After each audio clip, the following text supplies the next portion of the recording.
Hi!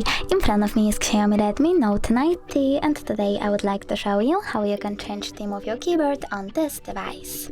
Firstly, open settings and scroll down right away. Then choose additional settings, languages and input, manage keyboards and settings.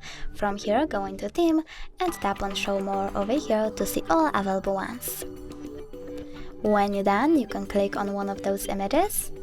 Tap on the switcher next to keyboarders to enable or disable them and tap apply.